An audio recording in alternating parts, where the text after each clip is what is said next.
Welcome back. Continuing our SQL functions videos. So, as we discussed in my last video, so we have basically 5 types of functions, and then we are concentrating on single row functions right now. Again, single row functions is divided into 6 types. And in this video, what we are going to do, we are going to discuss in detail about each of these single row function. Okay, so the first single row function was a character function. So as we discussed in character function, it will take a character input.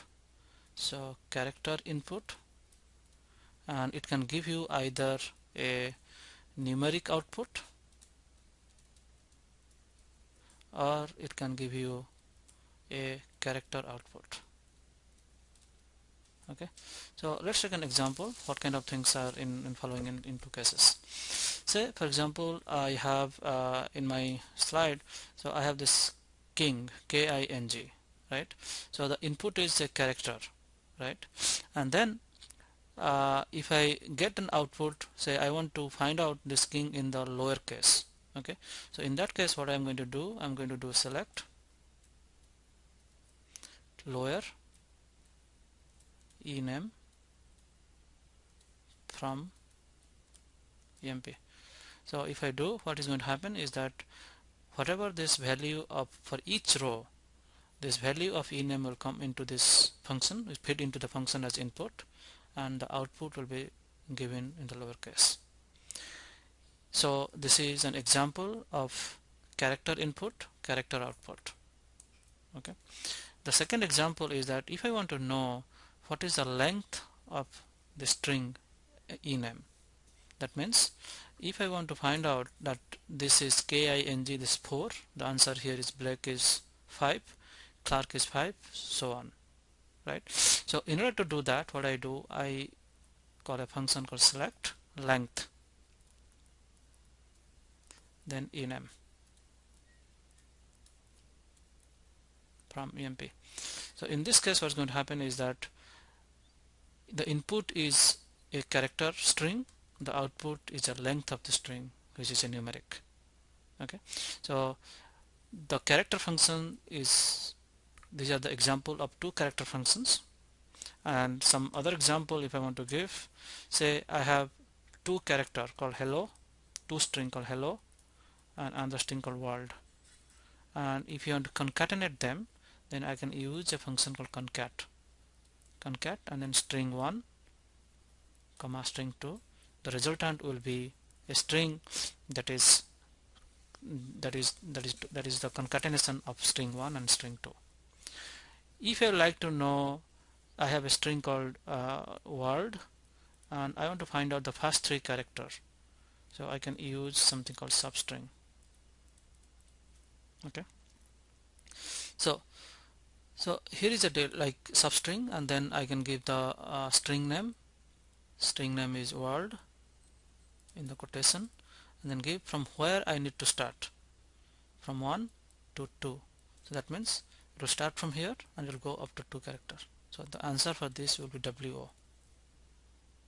Alright, so these are example of character function, and there are a lot more character functions are available. You should go and then take a look at the SQL reference guide. Alright, in the SQL reference guide you can find out a lot more functions, and then based on whatever you require, you can go there and then check, and then if it is satisfying your requirement, then you can use those things, or you can build something new by using those character functions. Alright, so this is in a very brief about character functions, and let's now discuss about the next one on the slide. So I will say, so we discuss this one, so let's go discuss about number function. Alright, so number function, or this also called numeric function. So the question here is that what the input is a number, and the function I will apply, and then I'll get an output also as a number. Okay, so some of the very, I just want to do this thing quickly on example so that it will be more easy. So let's say I have this I have a number called 14.926. Okay, so I'm asking you to round it to the next number. Okay, so 926 can be round to 14.93. Okay, so basically what I'm asking you, can you round this number to the next two digits after decimal?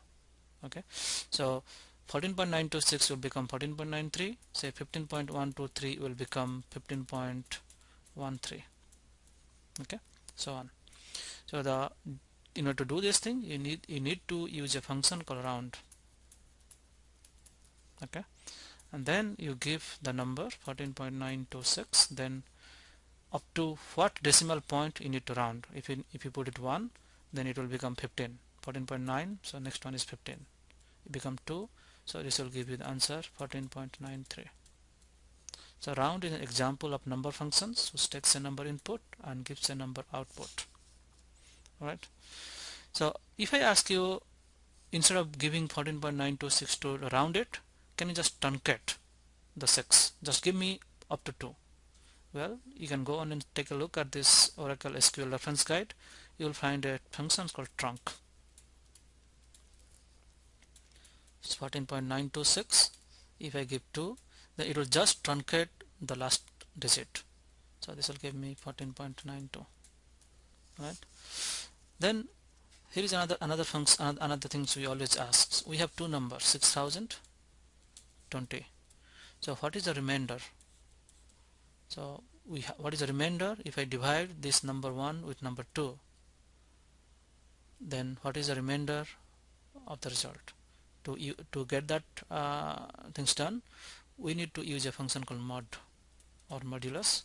Give the number 1, give the number 2, then it will divide number 1 by number 2, and whatever remainder is there, it gives you that output.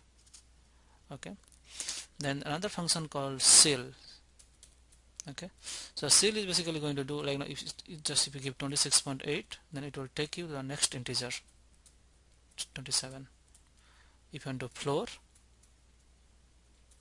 of 26.8, it will take you to the the integer that is below 26.8, so it's going to be 26. Okay, so these are the example of number functions. Alright, so now it's going back. So we discussed about number functions. So now let's discuss about det function. Alright, so before you doing a det function, so we need to understand what is det data type. Okay, so what is my det data type is this, like if I do describe emp, so let's take this now.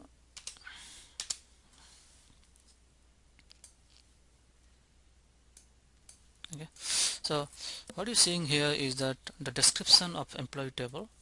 In this is a number field, this is a varchar field, this is a date field. So essentially hire date is something different than the other things. Okay, so what is the date field?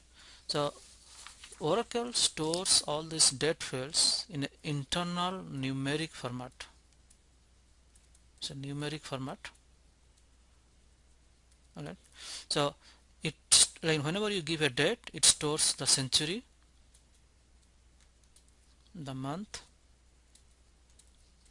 the day, the hours, minute, and seconds. Right, so this is the date format is different from the number format.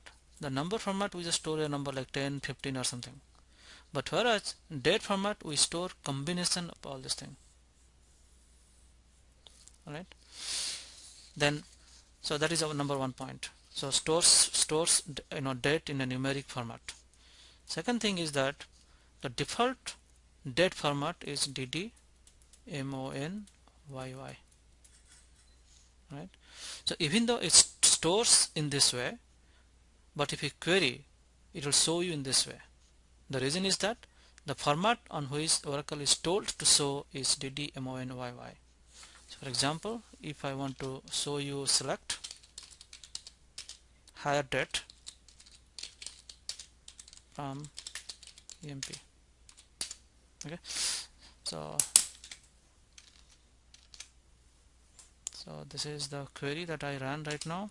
So let's get back the result. Right. So as I told you here that the hire date is stored in ddmonYY. Sorry, the shown. This is how it shown. How it is stored. It must have stored the century in 1981. Month is November, is 11. Day is 17. And then the time at which he was hired, the time at which this row has been inserted. So all those things is going to be stored. Alright, but how it will be shown? By default it will be shown here. However, you can change it. That is what we learn in the conversion function, how to change those things. Okay. Then Oracle gives you another thing is called sysdate. It's a built-in function which will give me, if I run it today, so right now whatever the today is, whatever date it's going to give me. So sysdate function returns date, current, date and time. Number 4, we use a dummy table called dual, okay, to get the sysdate. For example, select sysdate from dual. Okay, so this is 14 January 2011. Okay, so this is what is the basic concept about date function. Okay, so sorry, date data type. And now, so after we understand a little bit about the data type, let's try to understand a couple of date functions. So basically, next thing that we will understand about, let's do about date arithmetic. So the thing is that if in our previous case hire date was a date, right? So if I add something to the date, to some number, the resultant will be a date. That means a date data type plus a number will be date. Okay. Then you can subtract date 1 minus date 2 to get the number of days between those two dates. Okay. So in a subtraction of two dates is a number. Notice you cannot add date 1 plus date 2 doesn't yield anything, nothing. You cannot do that. It's nothing. Date 1 plus date 2 is nothing. Okay. Then say for example, if you want to add couple of hours, right? So in our case, if our date plus 1 is tomorrow's date, okay, so this is 14 January 11 plus 1 is equal to 15 January 11. However, I just want to add couple of hours. It's not necessary. Sometimes I just want to add couple of hours. In that case, what I do 14 January 11 plus 1 by 24. If I do 1 by 24, then I add 1 hour. If I make it 2 by 24, I add 2 hours, so on. Okay. So again, summarization number. So we have date where we can do two dates. We can do an hire date. A date plus number is a date. We can subtract two dates to get a number. We can add a number to a date to get the next number, or we can add number of hours by making this date plus 1 by 24. Right. So now let's discuss about some date functions. So we'll discuss again by asking you some questions. The question is asked you this: can you display, so can you determine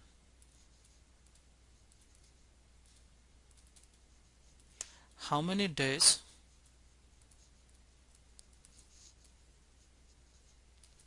are left this month?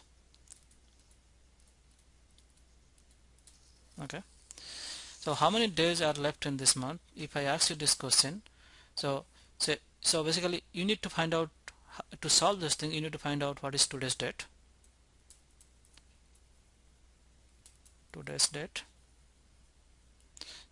And then what is the date of the last day of this month.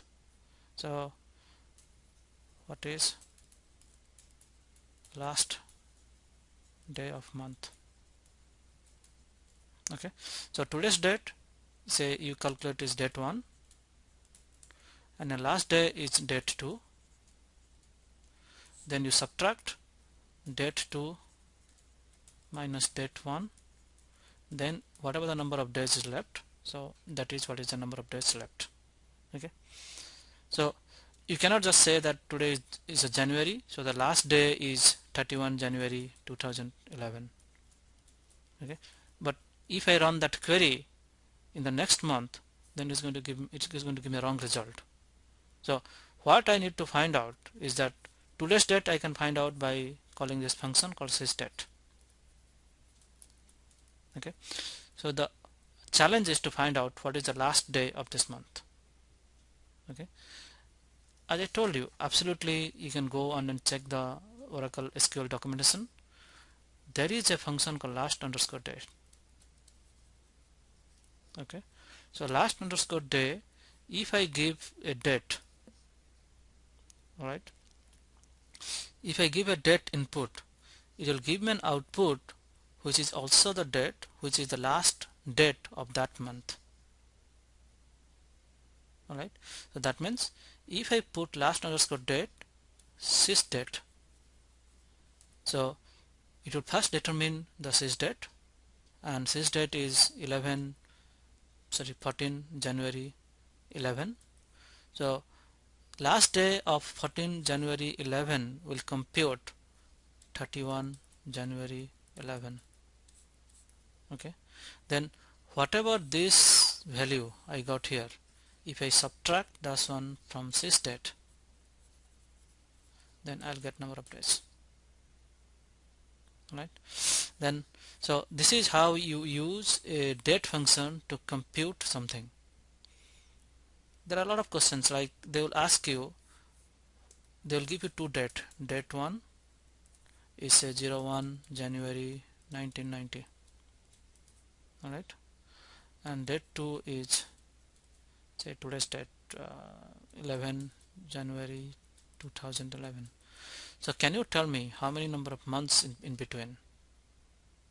Okay, so there is something called months between. Okay, two dates, and it will give you number of months between them. Okay, so here is another interesting questions I can ask you. Let's say, like in this question we are going to determine, so we have something called select ename comma sal comma hire date from emp. Okay, so these are results. So we get King, his salary is 5,000, his hire date was 17 November 81.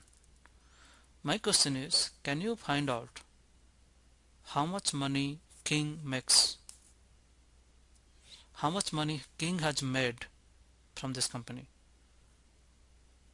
Right, so let's try to analyze this question again.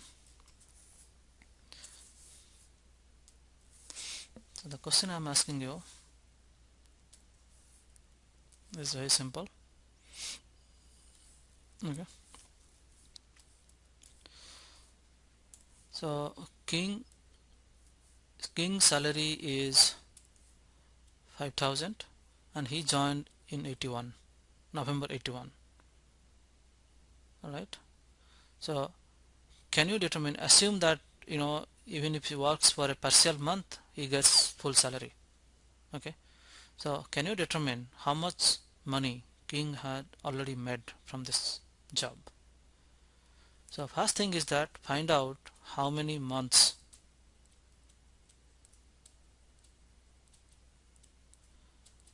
King has worked. Okay, then the salary multiplied by number of months, you can, let's say that is n, by n is the total salary that King has earned. So to do this we do select hire date, oh sorry, just let me write it again, I make a mistake. Okay, so first thing is that I need to find out how many months between 07 between this hire date and sys date. So I do months underscore between, then I get hire date comma sys date multiplied by sal. So this is what I'm going to select. Then I select the ename so that I can know what the employee name from EMP. Okay, so this is another example of using date function to evaluate certain things. So as you know, up to now what we are discussing about is types of types of single row functions. We discuss character, we discuss number, we discuss date function. Every time we are manipulating data, deducing data, transforming data to get more valuable information from the existing data set. We are not writing anything, we are using the SQL capabilities that Oracle has provided so far. In next slides we are going to discuss about the remaining two functions, general function and conversion function. Thank you.